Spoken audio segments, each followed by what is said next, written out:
Hey everyone, this is Makariev History. If you enjoy deep, emotional stories about love, betrayal, and life's unexpected twists, hit that subscribe button. Let me tell you about something that changed my life forever. I never thought my life would turn into one of those stories you read online, but here I am, pouring my heart out because holding it in feels like drowning. My name's Jake, and until 6 months ago, I thought I had everything. A loving wife, Emma, and a best friend, Ryan, who I've known since we were kids. We were inseparable growing up, the three of us, until life pulled us in different directions. Or so I thought. Emma and I were married for 10 years. She was my soulmate, or at least I believed she was.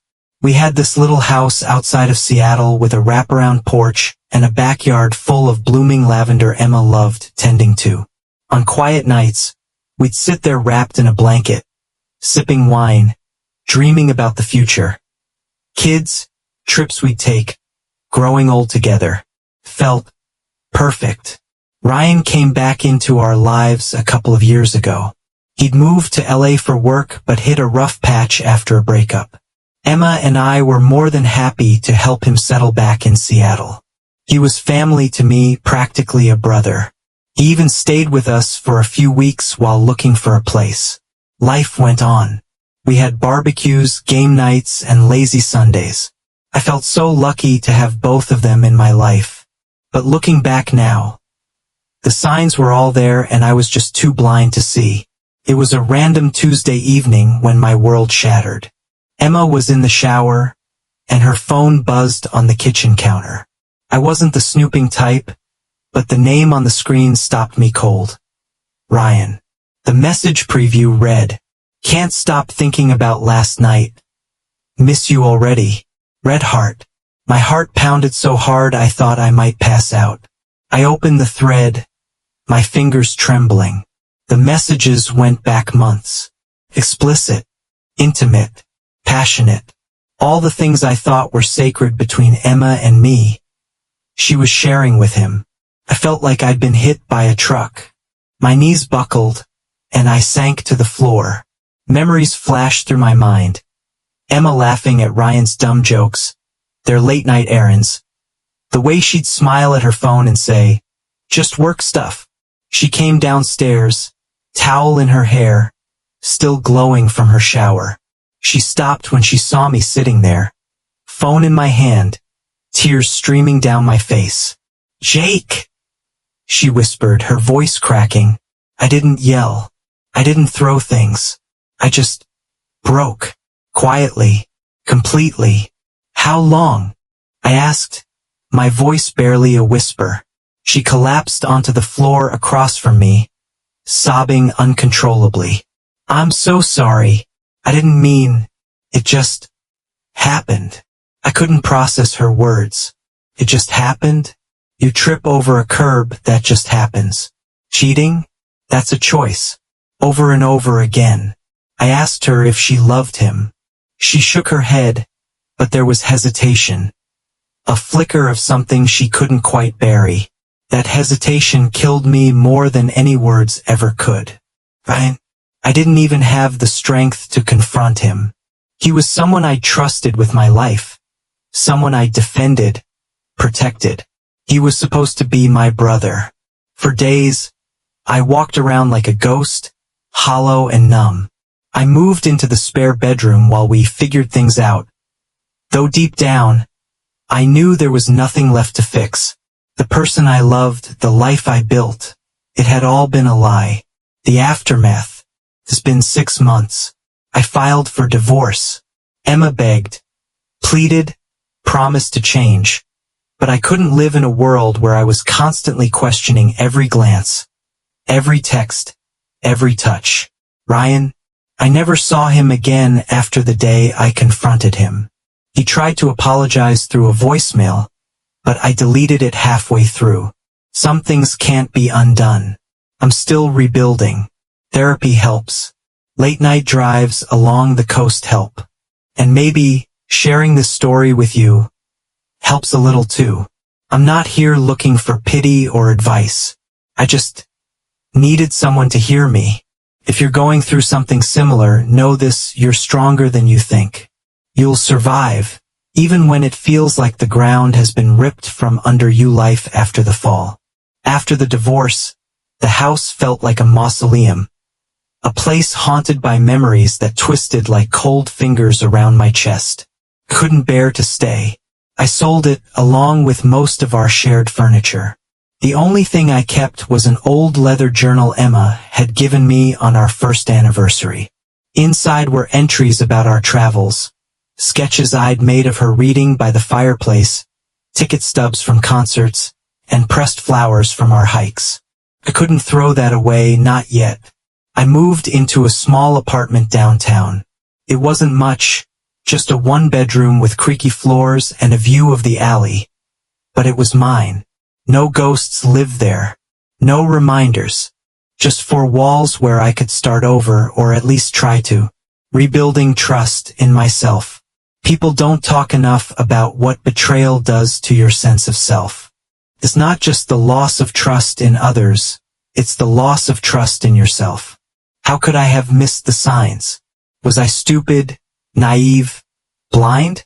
The questions never stopped, like a broken record playing on an endless loop. I turned to running to quiet my mind. I'd hit the trail by the waterfront at sunrise, pushing myself until my lungs burned and my legs shook. It was the only time I felt in control, when the ache in my muscles drowned out the ache in my chest.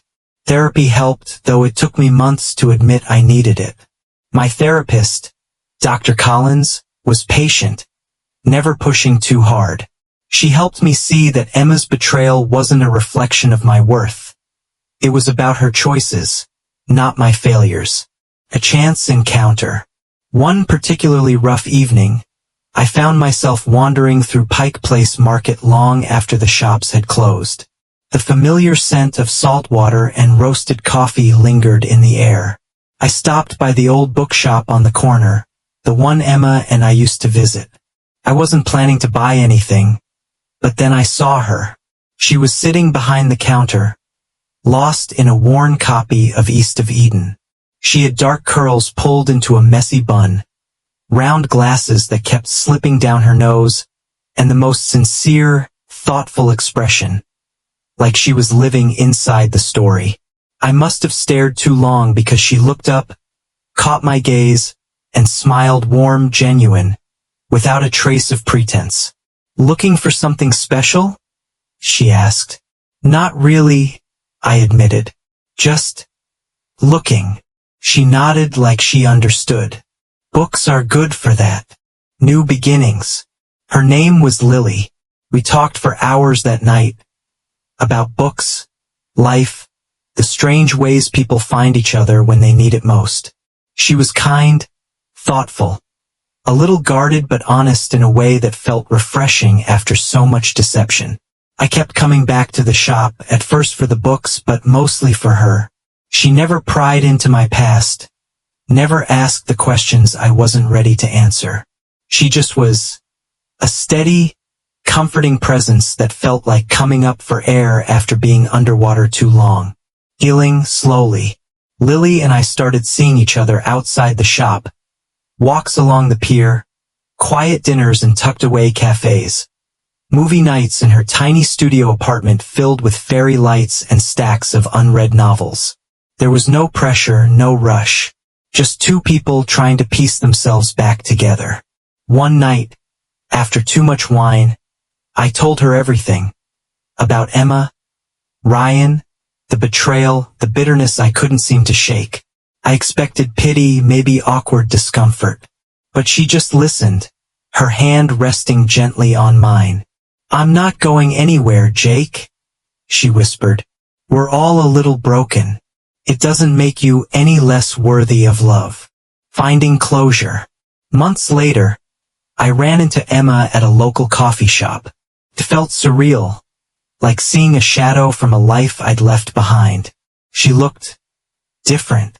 Not worse, just changed. Older, maybe. Tired.